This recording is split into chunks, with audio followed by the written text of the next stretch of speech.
Ah ouais, c'est donc devenu ça la Mannschaft.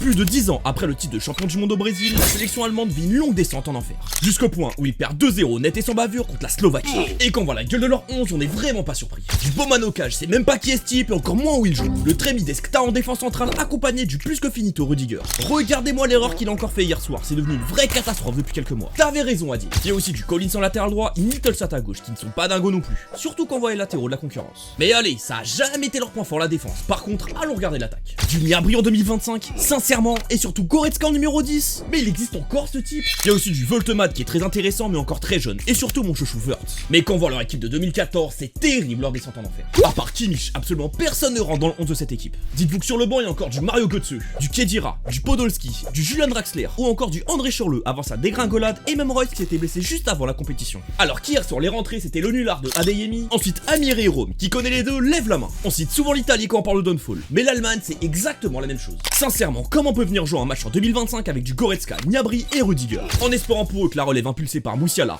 Wirtz, Stiller et Voltemat fonctionne, et rapidement. Lâche un like et abonne-toi pour plus de vidéos foot.